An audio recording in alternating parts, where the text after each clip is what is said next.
Ok, ben, je vais essayer d'être rapide. J'ai des slides, mais il y a beaucoup d'images.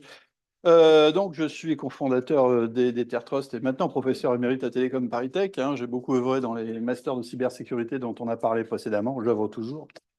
Bon, et aujourd'hui, je vais vous parler du monolithe. Si j'arrive à bouger ce truc, tac, je ne veux plus bouger. Là. Ah, si, c'est pas. Bon, voilà. Alors, en fait, d'abord, je vais vous parler du Personal Network HSM, qui a eu donc le plaisir de recevoir un trophée au ministère de l'Économie il y a 2 mois. Voilà. Et en fait, c'est une technologie générique que j'avais présentée il y a 2 ans à Musac.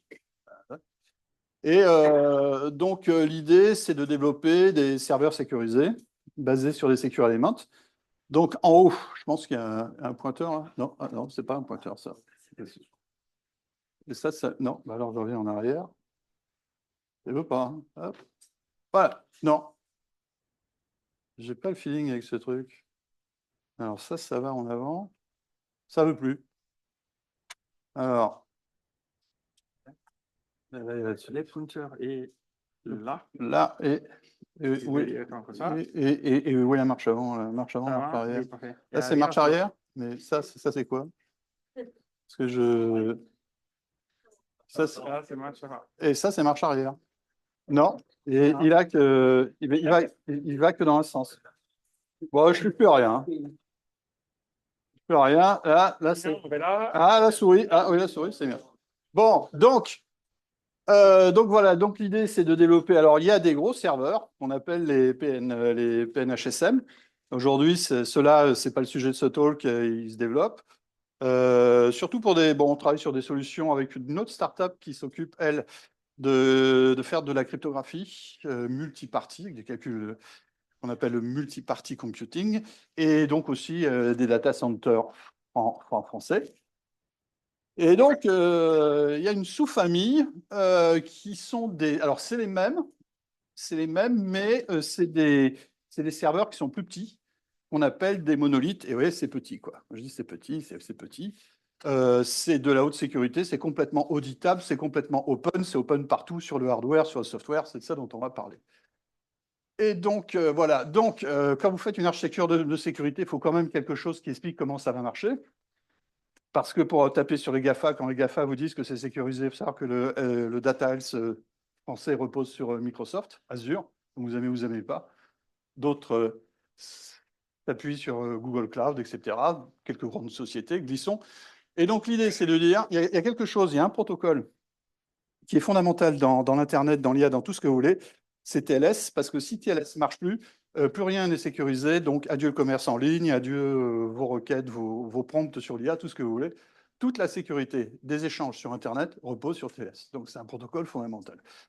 Donc on est parti de TLS 1.3 qui a été normalisé en fin 2018, donc il y a 7 ans. Et on a dit on va mettre TLS 1.3 dans une carte à puce, avec comme sécurité un modèle qu'on appelle le pressure key, qui n'est pas les certificats, mais en gros, c'est une grosse clé de 256 bits. Ça a l'avantage marketing que c'est tel que post-quantique pendant qu'on y est, puisque l'asymétrique et post-quantique, si la clé est suffisamment grosse, c'est la vie. Ah, donc, c'est post-quantique. Merci, cryptographie symétrique. Donc, on met ça dans une carte à puce. Et à un côté client, il faut faire des calculs symétriques qui sont basés sur des fonctions de Mac. Et pour ça, il y a un module qu'on appelle le TLS Identity Module, qui n'est pas le sujet de ce talk, mais quelque chose qu'on a développé de telle façon d'avoir quelque chose qui arrive à faire des choses pas triviales. C'est pas si simple qu'un jeton RSA, malgré le fait que son prix est dérisoire. Et c'est aussi basé sur les éléments sécurisés. Et donc, dans le côté carte à puce, on met une application qu'on appelle le TLS-SE, qui est un serveur TLS nommé. Je vous dirai pourquoi tout à l'heure. Alors ça, c'est un exemple de paquet. Alors oui, tout est dedans. D'abord, c'est pas gros. On ouvre une session avec 500 bytes parce que c'est des courbes elliptiques. Alors, dans les paquets échangés, vous avez en rouge le nom du serveur qui s'appelle key1.com, où tous les éléments sécurisés ont un nom de serveur qui est dans l'application TLSSE. Pourquoi? Parce que quand on les met sur une grille, on les route par leur nom de serveur.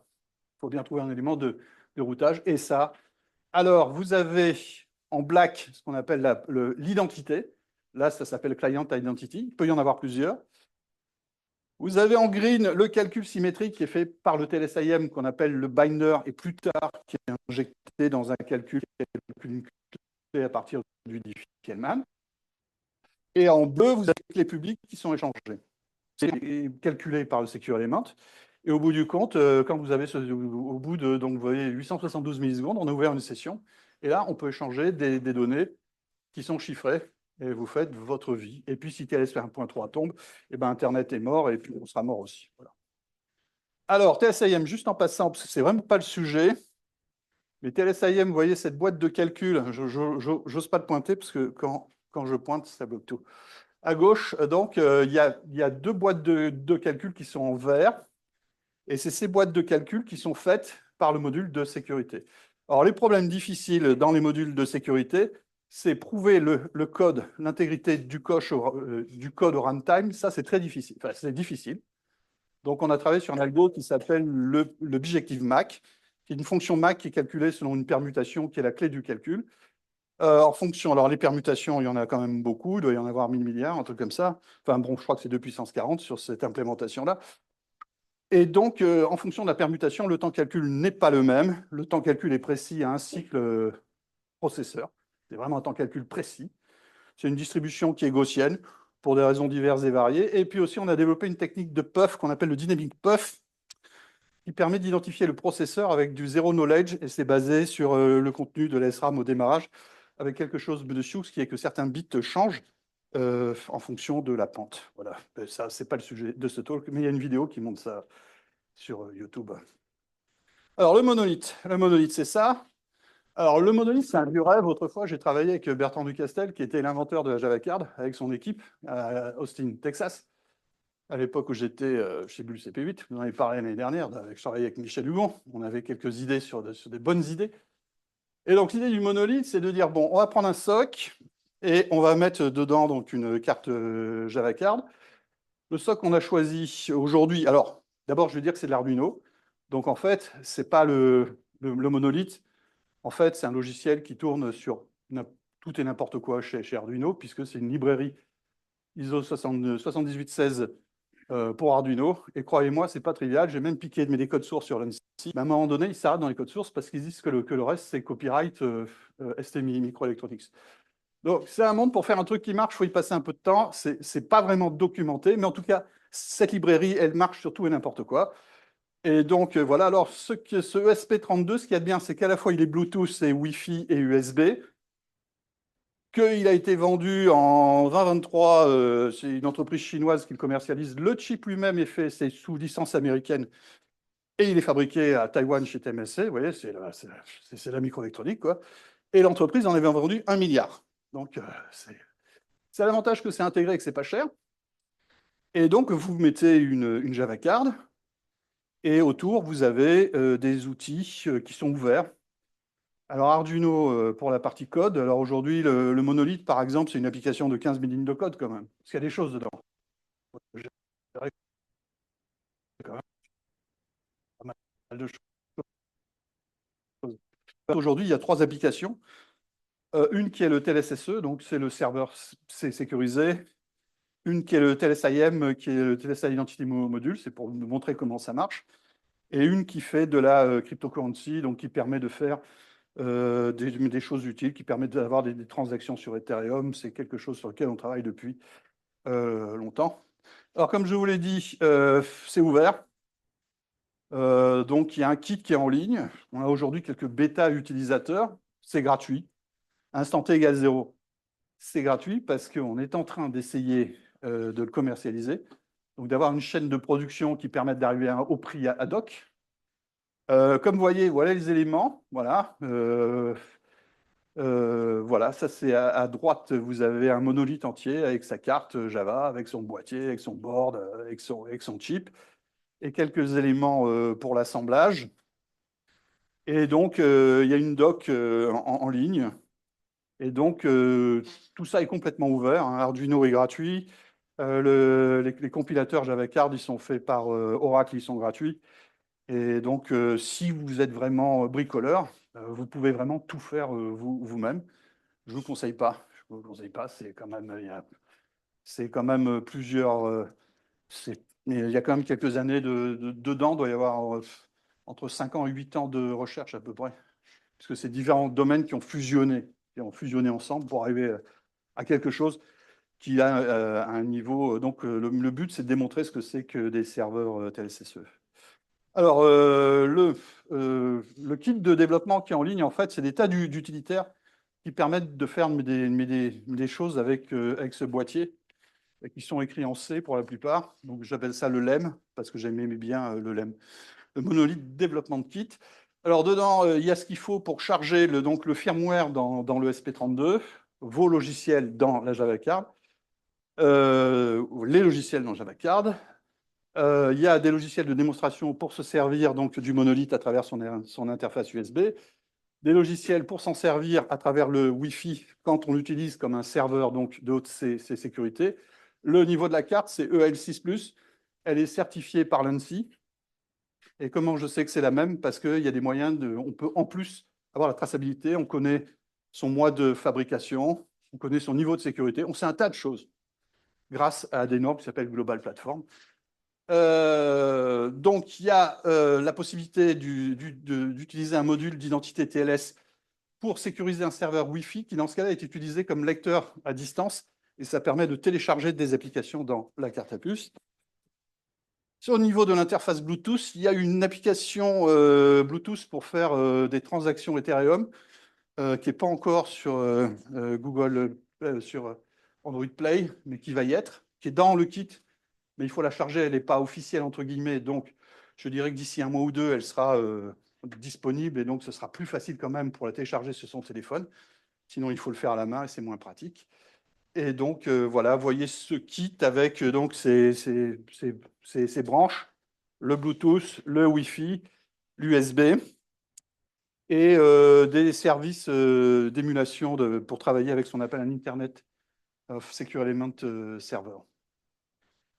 Voilà, donc, alors pourquoi il y a deux boutons? Alors, on a déjà travaillé autrefois en entreprise à essayer de faire des devices avec des écrans, et c'est cher, ça complique toute l'industrialisation, c'est pas une bonne idée.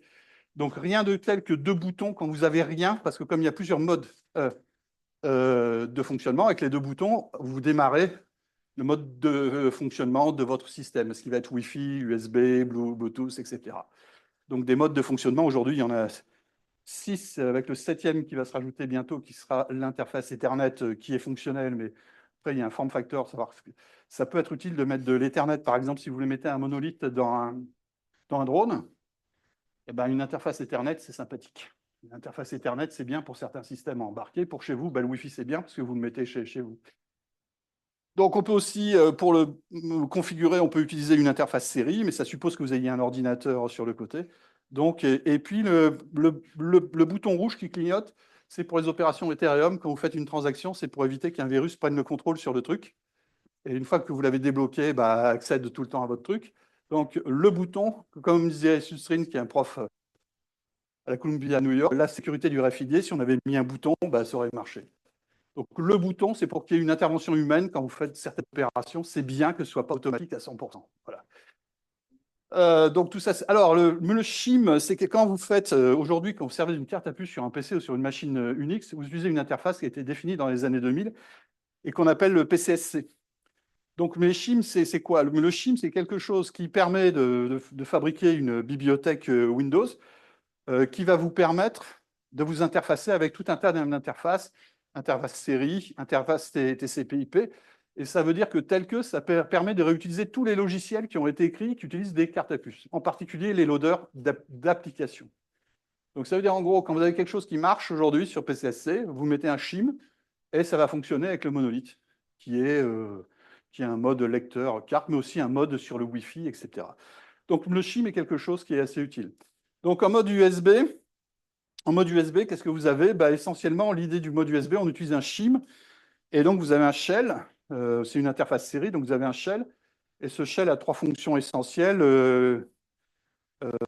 mise en tension de la carte du Secure Element, mise hors tension, et envoi de commandes APDU sur le Secure Element. Et après, vous mettez un logiciel open qui s'appelle GP Shell, et avec ça, vous avez la liste des applications dans votre Secure Element, vous pouvez les télécharger, les enlever, etc. Bref, vous avez un lecteur de carte à puce au prix. Déjà, rien qu'un lecteur de carte à puce, Ça coûte aujourd'hui entre 10 et 40 euros. Et donc, à ce prix-là, vous avez plus que ça.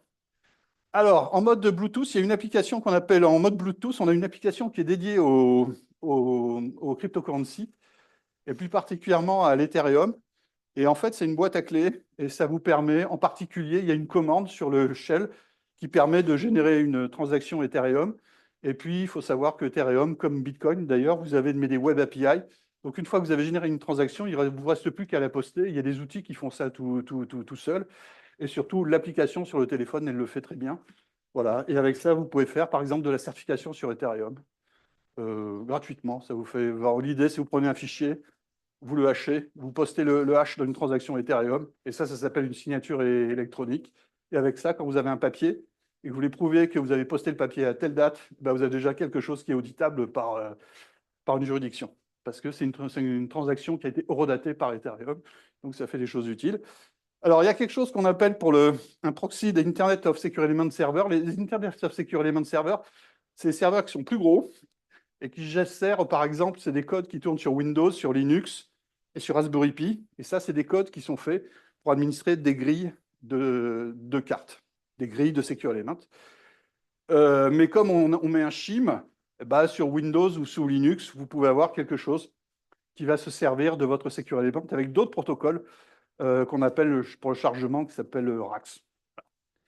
Alors, en mode Wi-Fi, c'est le plus simple et c'est la cible. Donc, comme Wi-Fi, comment ça marche? Vous avez donc votre circuit, votre SOC qui vous donne à un prix modique une connexion Wi-Fi. Et donc, partant de là, votre serveur TLS nommé est dans votre Secure Element. Au-dessus de ce serveur, vous avez une interface qui est une interface ASCII en shell. Ça veut dire que c'est comme sous Unix, vous envoyez des lignes de commande sur Secure Element.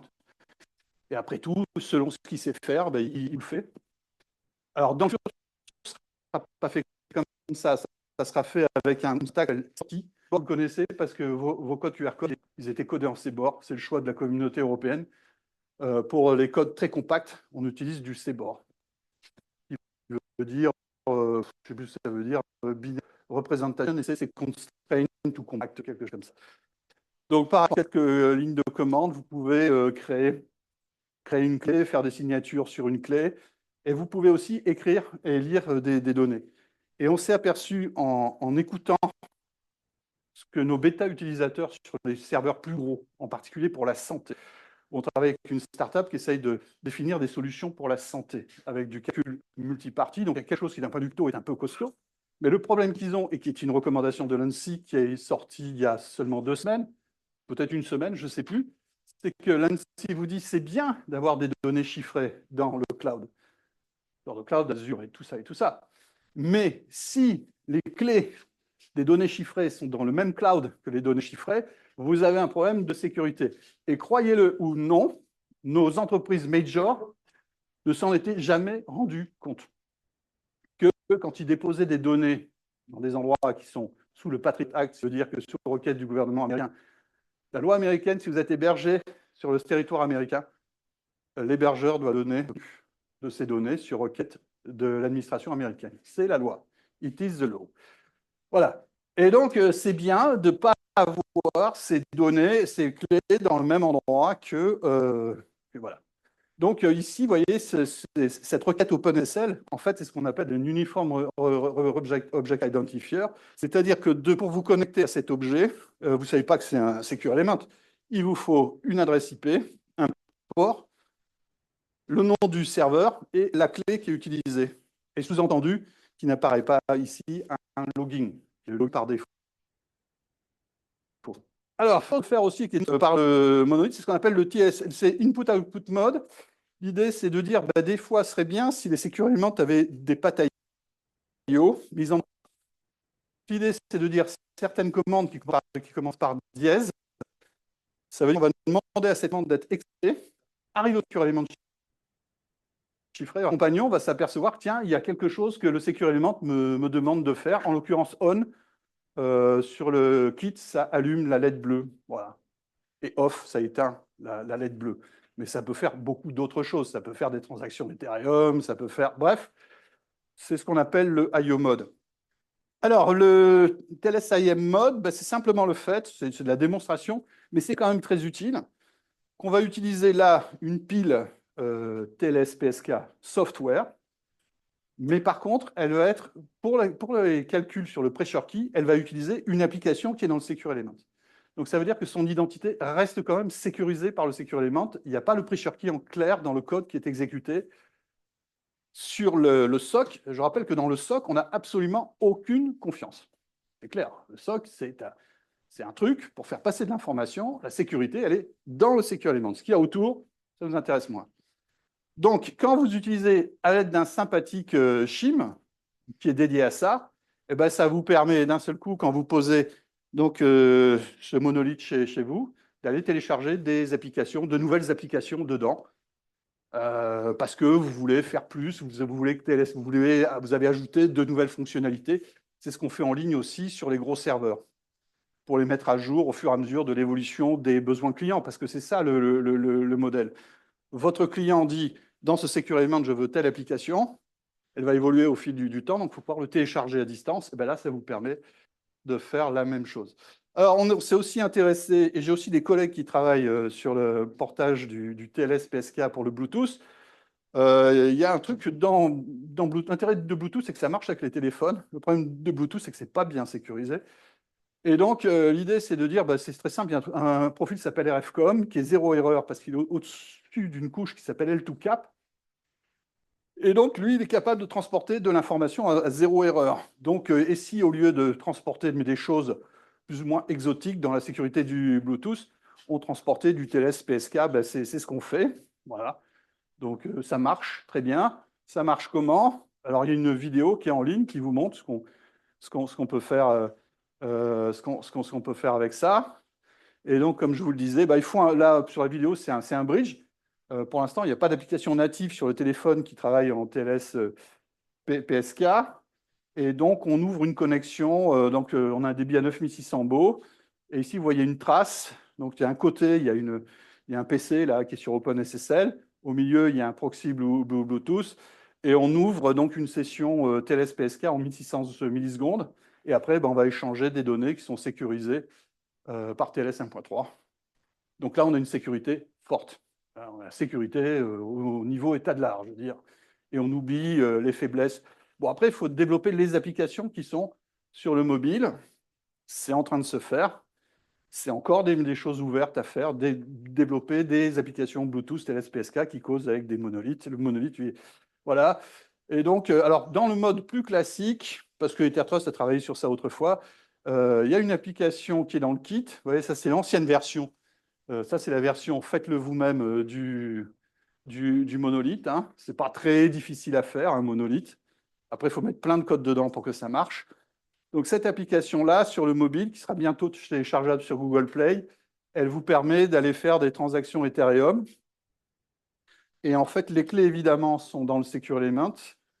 Et donc là, ce que fait cette application, c'est qu'elle signe des fichiers qui sont stockés sur le téléphone. Et l'idée, c'est quand vous avez un fichier sur le téléphone, ben, vous le faites certifier par cette application qui envoie quelque part dans la blockchain Ethereum le hash de ce fichier. Voilà, et bon, les trucs sur lesquels qui sont en développement, en plus, histoire de voir, c'est que comme ça consomme très peu, il faut voir qu'un monolithe, ça consomme 200 milliwatts, ce qui n'est pas cher pour de la sécurité. J'insiste sur le niveau de la sécurité, c'est EL6+. Donc, il y a bien longtemps que les GAFA ne sont pas à ce niveau. En plus, elle est auditable, elle est tout ce que vous voulez. Et donc, on s'est intéressé, c'est l'été dernier, parce qu'il y avait du soleil en région parisienne. L'idée, c'est d'avoir une version solaire, c'est-à-dire quelque chose qui est alimenté par un panneau et qui est autonome. Avec le soleil parisien de juillet, août et septembre, le système est resté autonome pendant 3 mois. Donc, pendant 3 mois, avec un panneau solaire de 5 watts et une batterie de 5 watts, il y a eu un monolithe qui était connecté au monde et qui faisait des transactions Ethereum. Enfin bref, il faisait sa vie. Et ce qui est intéressant, c'est qu'avec TLS-SEIO, vous pouvez, comme je le disais, on peut exporter des commandes dans les objets quand on en a besoin. Et là, ce qui est intéressant, c'est d'avoir le niveau de charge, quelle puissance le panneau solaire des livres, et puis le niveau de la batterie pour savoir combien de temps on va rester autonome. Voilà. Ça demande à avoir un système qui est optimisé pour son alimentation, ce qui n'est pas le cas aujourd'hui. Aujourd'hui, C'était juste un système qui tourne en permanence. Enfin, il est resté opérationnel sur le Wi-Fi pendant 3 mois. Et voilà, j'ai terminé. Ça nous laisse 5 minutes pour les questions. Merci Pascal Urien. Est-ce qu'il y a des questions?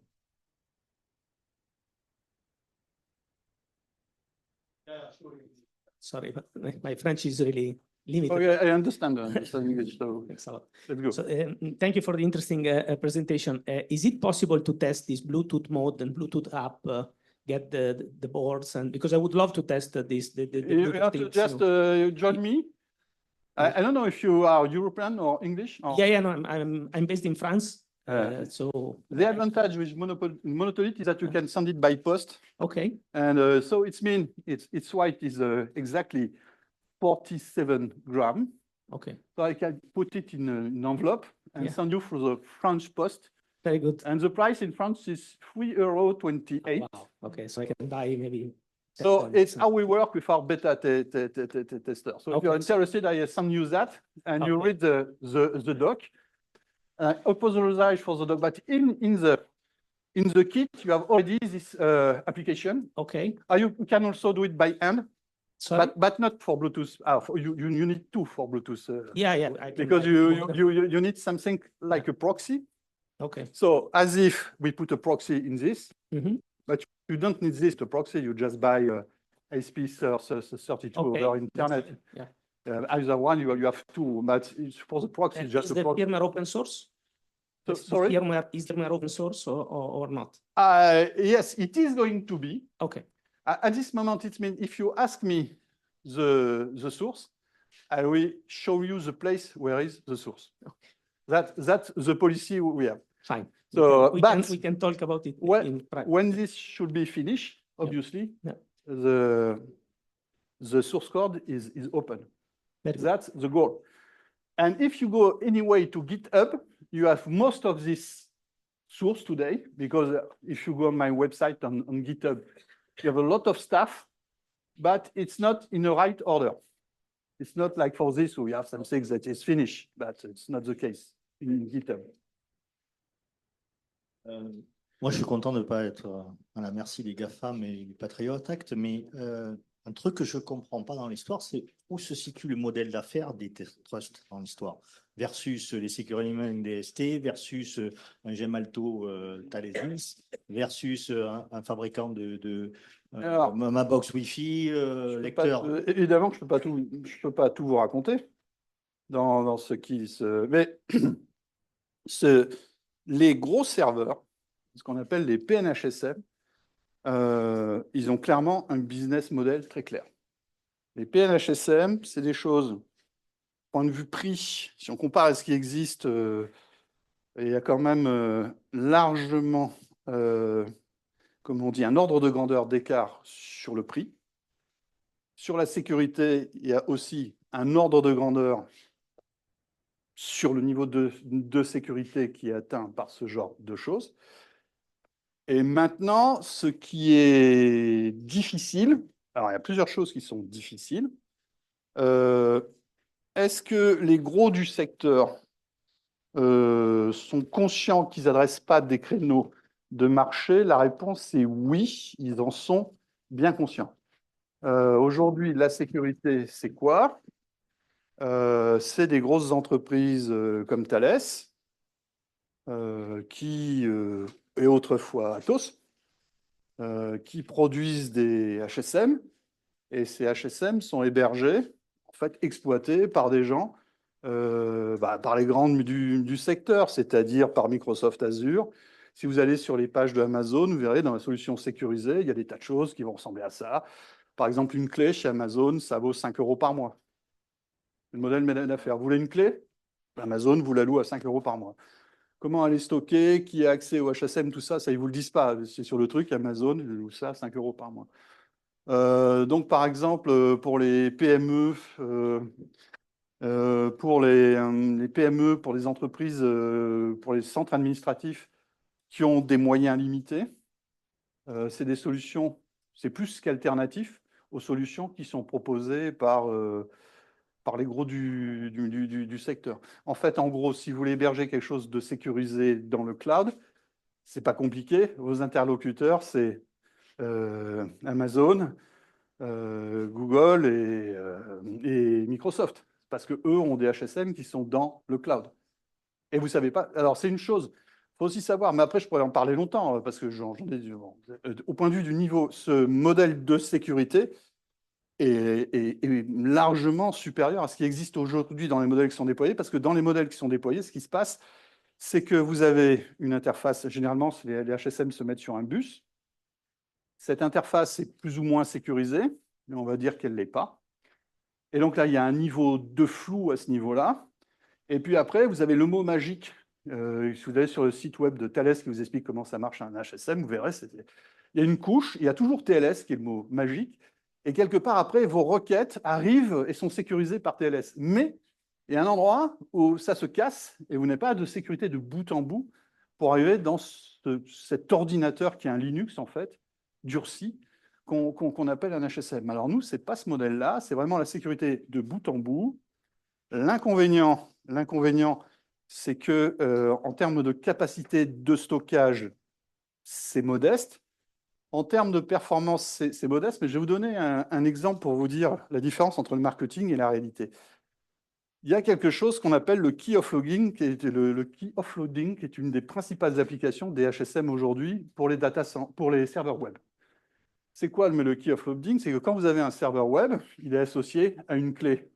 Et cette clé, il s'en sert pour signer les échanges, quelque part. Donc, si cette clé, quelqu'un la pique, va sur un data center et prend, on a déjà assez de problèmes de sécurité comme ça, mais s'il la prend, eh ben, il est le site web. C'est un parfait clone, puisqu'il lui a piqué sa clé privée. Donc, le marché, c'est de dire, bah, les HSM vont faire les calculs. Donc, en gros, on fait une émulation. Enfin, après, il y a des sauces, c'est des glues. Hein, c'est du bricolage, mais ça marche pas mal. Vous allez sur le site web de Amazon, c'est expliqué de long, de large, de travers comment ils font ça. Et on vous dit, voilà. Alors, après, vous avez calculé, imaginez un serveur web qui a 10 000 transactions par seconde. C'est énorme. 10 000 transactions par seconde, c'est Google. 10 000 par seconde, c'est Internet aujourd'hui. Hein. Ce que délivre Google, c'est 10 000 par seconde. Je crois que c'est le plus fort. Seulement, ce qui se passe, c'est que vous avez un mécanisme de cache dans TLS. Donc, la clé, vous en servez qu'une fois toutes les 10 minutes. Ça veut dire que les 10 000 transactions par seconde en nombre de signatures par seconde, vous les divisez par 600. Et là, si vous divisez 10 000 par 600, autant que ça vous fait combien 10 000 par 600, ça fait 1000 par 60, ça fait 100 par 6, ça fait 30. Right? Ça fait 100 par 6, ça fait 100 par 6, non, ça fait 15. Ouais, on est ramené à un niveau de transaction qui, en fait, sur le fond, on vous vend quelque chose, mais en perf. Donc, ces serveurs-là, je n'ai pas parlé de leur perf, mais leur niveau de transaction, en termes de signature, ces serveurs-là font 5 signatures par seconde, ce qui est déjà pas mal. Si vous en avez 16, c'est 80. Et donc, pour les raisons que je vous ai expliquées là, ça peut attaquer même sur les performances, quand vous regardez ce que sont les choses aujourd'hui en vrai. Donc, mais tout ça, c'est le problème du marketing, le problème de... voilà. Alors, une autre question qui est intéressante sur ces marchés, c'est de, quand vous regardez aujourd'hui ce qui se passe, vous verrez que toutes les données sur Internet, en France, l'assurance santé, je nous ai perdu combien? C'est 30 millions? L'assurance chômage en a perdu 20 millions. Free en a perdu X millions. Si vous lisez tous les jours les news, vous verrez qu'il y a toujours quelqu'un qui a perdu quelques millions. Alors, on peut se poser la question de savoir pourquoi est-ce que les gens perdent autant les données. Première question, est-ce qu'elles sont chiffrées au repos? Est-ce qu'elles ne sont pas chiffrées au repos? Bonne question, puisqu'ils les perdent. Si elles sont chiffrées au repos, ce qui est déjà pas mal, où est la clé? Parce que si la clé elle était comme sur un film de la 5, quand un site web a été hacké, qui a été sur un post-it avec le login et le password, c'est la question, où est stockée la clé? Et après, mais la bonne question, ce serait de savoir combien de flux de calcul de clés sont nécessaires par seconde. C'est-à-dire, c'est quoi le chiffre? C'est 1000 par seconde, ça m'étonnerait fort. Donc après, la bonne question, c'est de savoir quel est le serveur qui a ce niveau-là. Et si vous avez par exemple, ce petit serveur-là, le monolithe, il fait 5 clés par seconde. Si vous les multipliez par 600 pour de l'offloading, 5 par 600, ça fait 3000 connexions par seconde quand même. Vous voyez ce que je veux dire? Voilà. Une question? Oui, c'est juste pour, si vous pouviez détailler un petit peu comment vous faites ça. Vous dites un seul, ça fait quelques dizaines par seconde. 5. Et, Un seul, c'est mais 5. du coup, comment vous les clusterisez, ces bestioles-là? Ah ben, vous les voyez ici, là, c'est des serveurs qui sont sur des grilles. Là, il y en a autant que... Ceux-là, si vous voulez, c'est l'unité. Celui-là, il a l'avantage, son but, c'est un démonstrateur. Mais Il est fait pour vous montrer comment ça marche. Et parce que le grand, c'est la même chose, sauf que c'est plus cher et que je ne peux pas vous l'envoyer par la poste. Malgré que j'ai envoyé un bêta-testeur, un serveur comme ça, j'ai envoyé par Chronopost, non pas par Chronopost, par un truc beaucoup moins cher. J'ai envoyé par, qu'est-ce que c'est l'autre? C'est Colis, là, enfin, le Colissimo.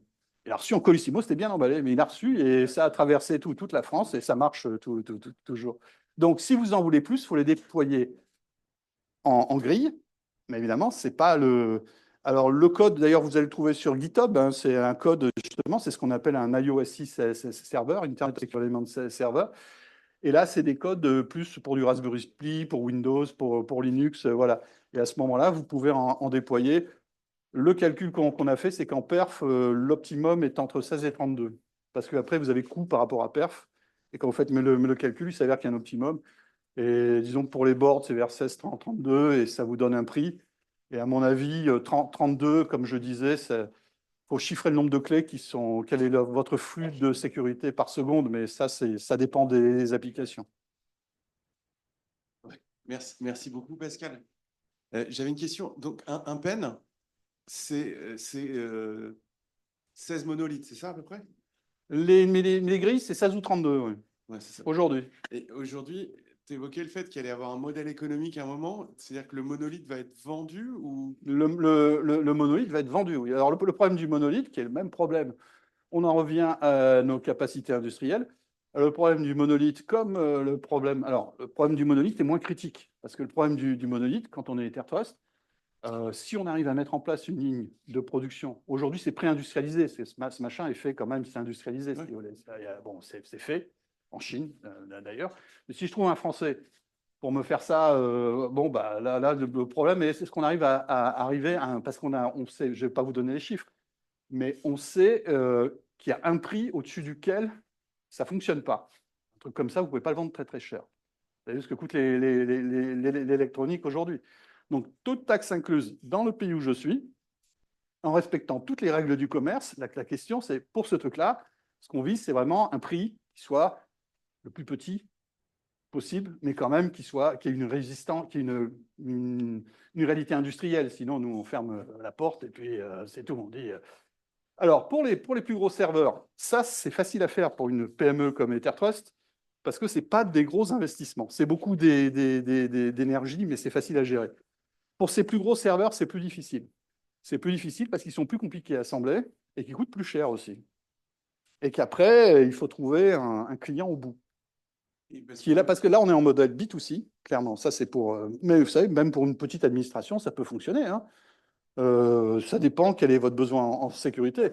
On va pas tarder, dans quelques jours, je vais faire une release sur une nouvelle norme, parler de normes, pas normes, parce qu'il y a des applications auxquelles on ne pense pas sur ce genre de choses, mais qui sont très, très intéressantes. Mais ça va se développer. Alors, pour les plus gros serveurs, pour en venir à mon problème industriel, bah, le problème, c'est d'avoir suffisamment de capitaux pour les fabriquer. Il y a un risque industriel.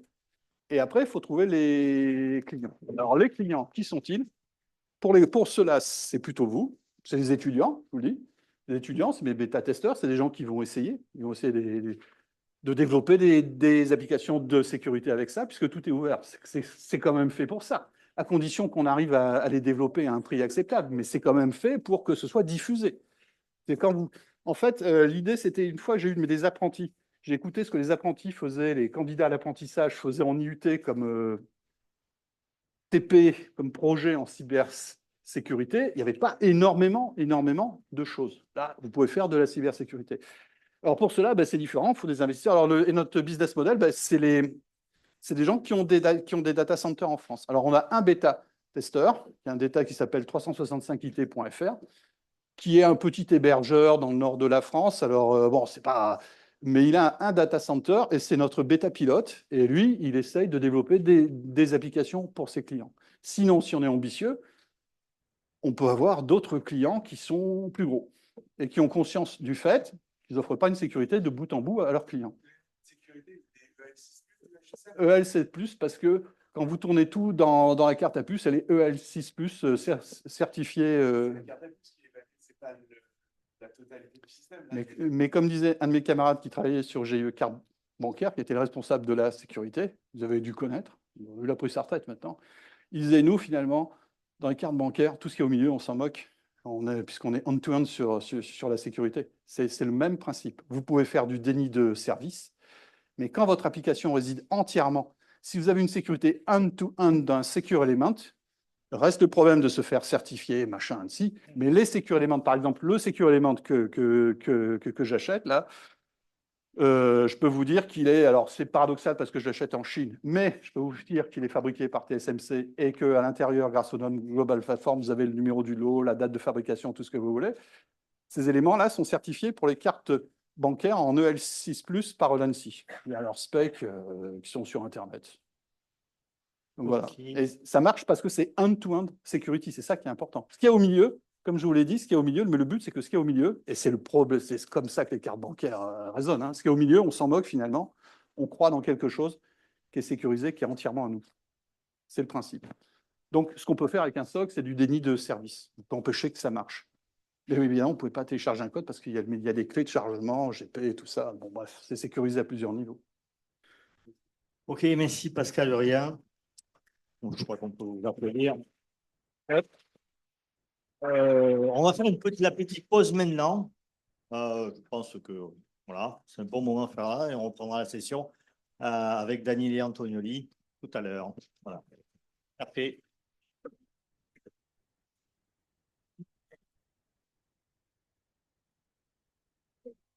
Oui, on recommence à 16h30 quand même, hein. Le café, c'est pas trop longtemps.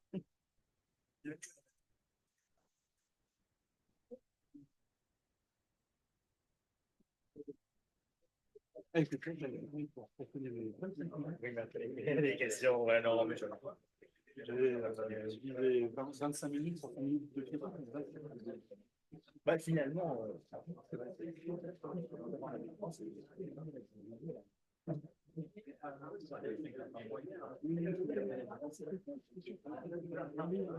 Cette année aussi, parce que le CIR, on nous a mis la date d'habitude, on faisait armer, ils nous ont décalé en mars.